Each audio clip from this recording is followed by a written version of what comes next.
What's up, guys? Today we're going to be going over my top 5 sci-fi and fantasy book characters of all time. So, number 5, our first character on the list is Brodar Kane from the series Grimm Company by Luke Skull. Brodar Kane, also known as the Sword of the North, throughout the entirety of the Grimm Company, which is a 3-part series, is looked at as this old northern barbarian warrior who has pretty much come and been called down from the north to help fight demons and monsters in the main city where this story takes place. He is joined by 3 other adventurers, 2 of which are far younger than he is. So throughout this entire book, he's seen as the wise old man, even though he's only approaching his 40s. To those younger people who are in their 20s and teens, he is this voice of wisdom. One of my favorite things about Brodar Kane is that his weapon of choice is a great sword, and that his nickname throughout the entire book is the Sword of the North.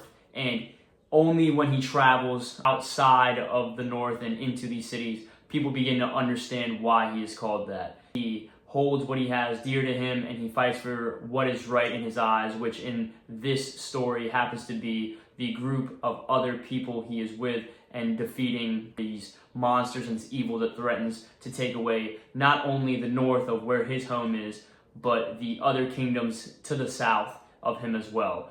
Brodar Kane is a fantastic character, solely based on his virtue and based off of his immaculate skills with a broadsword. So our next character coming in at the number 4 spot is none other than Princess Donut from Dungeon Crawler Carl. Princess Donut is one of my all-time favorite characters that I've read, and she's not the typical character you find in a fantasy novel, of course. Dungeon Crawler Carl is more of a lit RPG, but it takes elements from science fiction and fantasy, so I throw it in the same pile.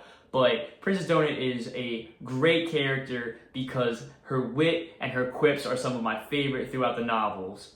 There's a great thing that comes along with Princess Donut, and that is you get to see her character progression from the start of when she is this incredibly sarcastic spell-casting cat to just a little less sarcastic and a little bit more mature sarcastic spell-casting cat. And it's phenomenal to watch that growth throughout the series. Once again, there are 7 books in the series, and you can really see the character development of this primpy show cat moving on up in the world and figuring out that everything is not about reality TV and pet shows, and she has to understand the reality that has hit her and her companion, her owner, Carl, as they have to fight for humanity. So to see Princess Donut with her little regard for others all of a sudden turn into a much more hospitable character, it's one of my favorite things I've gotten to see reading, is the growth of her character and the compassion that she begins to show others, instead of being, once again, a more sarcastic and self-centered cat at the start. But with that being said, her self-centeredness and her sarcasm is something that makes her great, and is one of the driving reasons that I continue to read Dungeon Crawler Carl, because of Princess Donut. Her quips and just how she treats Carl and their relationship is one of my favorite dichotomies throughout the book. So coming in at character number 3, we have a character I've talked about before prior on my channel, as we have Henry Dorset Case, better known as Case from William Gibson's Neuromancer. Case is one of my favorite characters. He is brilliant, but yet he's a self-sabotager down to his core. Direct individual, but gets the many reasons why I love Case are that he is a brilliant individual, as I mentioned before, his love of technology, but unfortunately is that he can't get out of his own way, whether that be with the demons he's fighting pertaining to substance abuse or self-loathing and self-hatred for himself. He's a character who I identify myself with a little bit, just based off of that he can't get out of his own way sometimes, and I myself feel that way as well. Another one of the incredibly subtle things that I appreciate about Case is his humanity, is that in a completely cyberpunk-ridden world where individuals are getting chromed out with new technology and removing the humanity from these individuals, what Case does best is he still sees the humanity throughout all of these individuals. Even though they are gangsters, criminals, mafia members, he still identifies with them and can see that deep down these people are good. Even though he himself is a criminal as well, he's a hacker, and is not only this really cool cyberpunk hacker individual, he has deep down these struggles, but he's also struggling to help others better themselves, whether that be, spoilers, but sabotaging government systems or committing heists. He's still doing it because he thinks it will better himself, but also others around him. So the character that's coming in number 2 on this list is YT, and she is, of course, from Neil Stephenson's Snow Crash. If you have never read Snow Crash, it's an incredible, once again, another science fiction cyberpunk novel in a incredibly capitalistic society in the future where big corporations have completely taken over and everyone is fighting to make the bare minimum except for crime families and or these ginormous monopoly-like companies.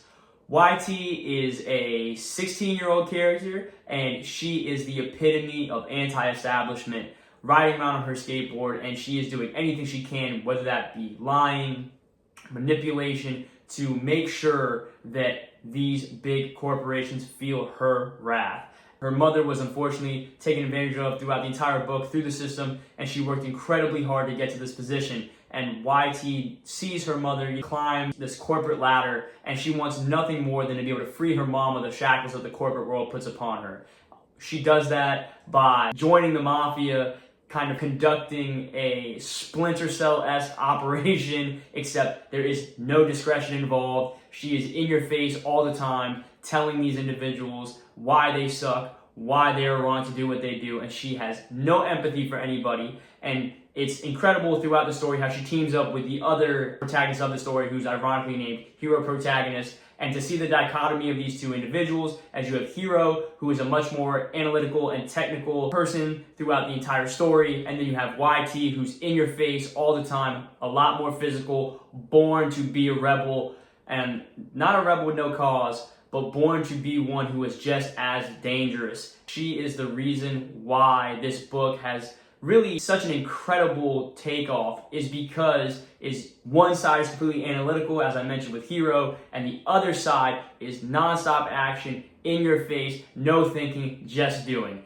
And that's why YT throughout Snow Crash is my favorite character, because as many try to approach the taking down of these huge capitalistic companies, she approaches it with knocking through the front door, not caring, and going straight to where she needs to go and accomplishing what she needs to do.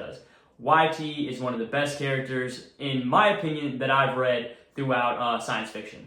Finally, at number 1, we have one of my favorite characters, if not my favorite character in sci-fi and fantasy, which is Logan Ninefingers from Joe Abercrombie's The Blade itself.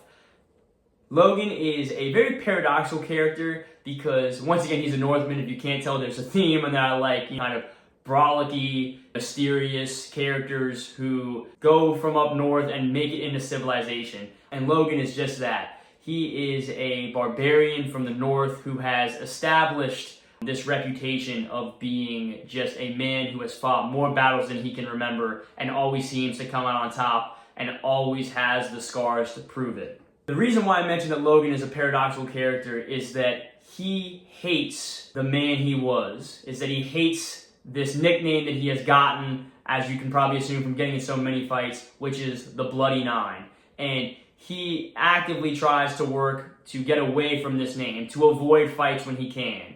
As he has grown older, he has realized that he needs to pick his fights better and that he doesn't want to fight a majority of the time. But lurking deep inside him, there is still that reason why he is called the Bloody Nine. Without any spoilers, there is that portion of him that does come out throughout the book, and you'll see why once you get into it and read The Blade itself. But it is an incredible thing to see how Joe Abercrombie writes Logan as this, once again, kind of barbarian who has lived his life and fought in many battles, and he is sick of fighting. But when there does come a time, even when he doesn't want to fight, he still can't control this thing that's within him. I think Logan is relatable in that many people have lived through suffering and trauma, but they want to move past that and want to be better from what they were previously. And unfortunately, sometimes they revert back to that status that they were in when they were dealing with that trauma. And it's incredible to watch his progression throughout not only book 1, but the entire First Law trilogy. And it also is pretty cool that Logan is a really cool sword fighting who has some wicked nice quips and some wicked funny lines. So that is my reason why I enjoy Logan so much, and he's my number one character in sci-fi and fantasy. So with that, tell me what your guys' top 5 characters are in science fiction and fantasy, or tell me any characters from fiction in general. Leave a comment down below, and I will catch you guys later.